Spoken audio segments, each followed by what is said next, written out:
Gary, ready to rock and roll? Let's go. All righty. Thing number one, Gary, Bank of America CEO, as I mentioned, talked about Bitcoin. He said if you own Bitcoin, you could wake up to a zero balance one day. And then something interesting happened with Bank of America customers and their experience at the bank. Thing number one, Gary, Bank of America outages, Bitcoin's ironic moment. I absolutely love that headline.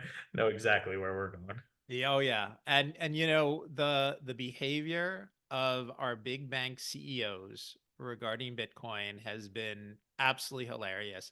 You know, Jamie Dimon, the head of JP Morgan, at one point told people that anybody caught trading or owning Bitcoin would be fired, not because it was wrong, but because they were too stupid.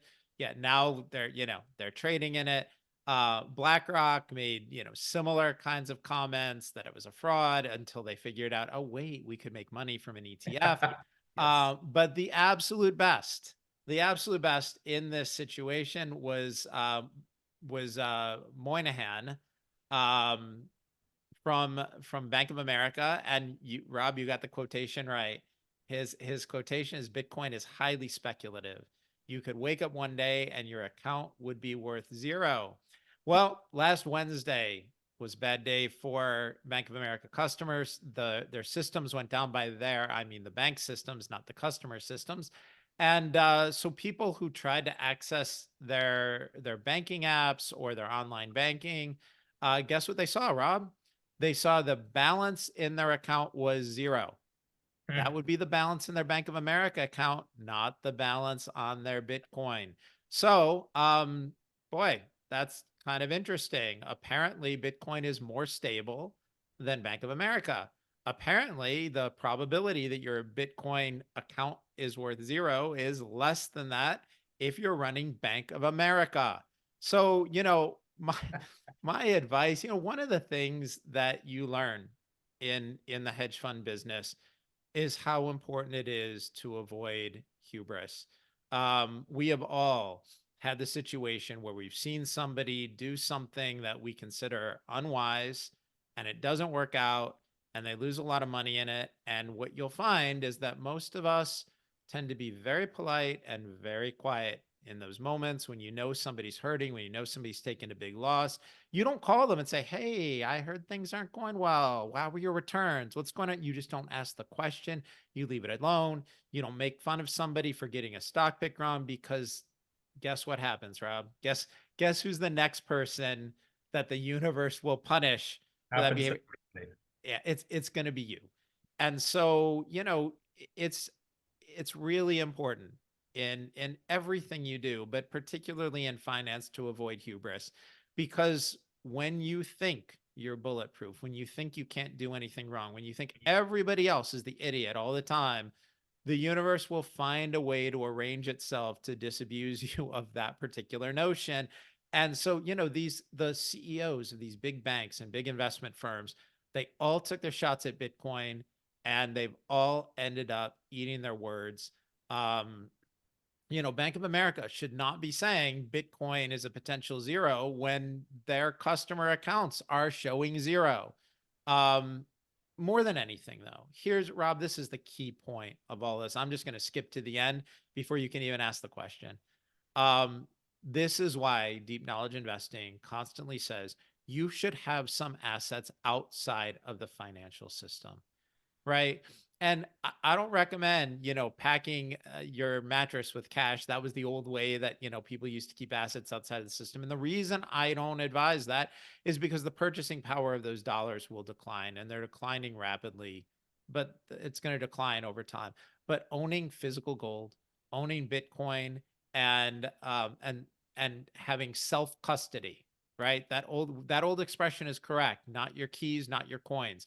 If you own Bitcoin, do not keep it on the exchanges, right? Actually do the work and take custody of it. If you don't know how to do it, reach out. We will show you how.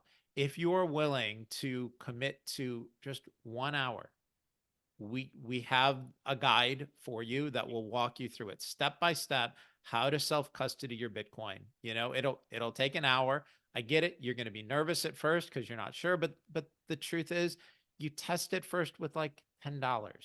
That's what I did. The first time I went to self-custody Bitcoin, Rob, I tested it with $10. When I saw the $10 go through, okay, great. Now I'm going to move real money. And that's exactly what I did. And so for people who are confused, we can show you how to do it. Just reach out. We'll connect you with the guide that we have. But the key thing here is have some assets outside the system. The system is not stable. And listen, did and will Bank of America customers be made whole? Of course they will. I'm not suggesting that the whole system is, a complete disaster, but when these systems can be hacked or they can go down, you want to have something outside the system. And, my final advice for all of these, big firm CEOs is, enough with the hubris. Stop talking about how everyone else's decisions are going to lead to disaster. Get your own house in order. Gary, is having the assets outside of the system more a point for you that, hey, you can now use these assets to trade whatever it may be, right? Versus if you are tied to Bank of America, something happens with their system and now you're tied up, locked out until they get their house in order. Because obviously people will say, oh, well, my bank account, Bank of America has got insurance and this and that, and I'll be made whole there, versus something happens to my keys on crypto side, right? Or I lose my gold bars, whatever it may be.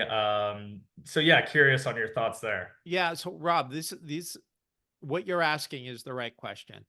And the answer is nothing is perfect, right? You could be Scrooge McDuck and have a vault full of gold, but guess what? It can be stolen, Mm-hmm. and if you need to leave the country, leaving the country with, huge amounts of gold, you're going to get stopped at the airport if there's something happening, if there's a reason you're leaving. Um, Bitcoin, it's the same kind of thing. Like, have people been hacked? Sure, they have. If you use a device, could you lose that device? Could you lose your keywords? Of course, there's always something that can go wrong. And you're correct. I'm in no way suggesting that Bank of America has failed, is going to fail. People, have been made whole or will be made whole. But there are two key issues here. One is you're showing a zero balance while the bank sorts it out. And so just think about this one hypothetical example. But imagine you're about to go on a trip and you can't get access to cash. Imagine that your mortgage is due or that your taxes are due and your Bank of America account is showing a zero balance. Now, will they sort it out? Sure. But what if it takes them a few days? What if it takes them a week? All of a sudden you have no cash, Mm-hmm. right? So these things can cause problems. The other thing is when systems has failed, countries will typically force people to bail in to the banks. So what they'll do, and we've seen this like in Greece, we've seen it in a whole bunch of places. What they'll do is they'll say, hey, guess what? We're devaluing our fiat currency.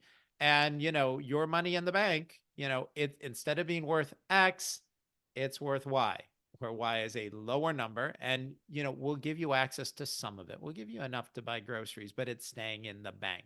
Technically, you own it, but it's worth less and you can't get access to it. In a situation like that, and people love to say, oh, well, that can't happen here. Well, Yeah. everybody who's had money in a bank that was nationalized or where there was a bail-in or have been in a country where they instituted currency controls, they all thought it wouldn't happen to them. Um, just don't have all of your assets in one place. Your last question is, do I use those assets to trade? No, I don't. Like my Bitcoin holdings, I just hold and I don't sell it and I don't trade it. And I just want to own some of these things long term. And what I'm doing is I'm saying that one, I want the returns from that Bitcoin, which will rival, the returns from my stock picks. Okay, great. But two, I want to have the security of having some assets outside the system. And that's why I do things the way I do. And does that mean that, my brokerage account has a smaller amount of assets in it? Yeah, of course it does. It does mean that I don't have all of my assets available to trade, to trade on my stock picks. But, I'd rather have something outside the system and trade with a smaller amount of money.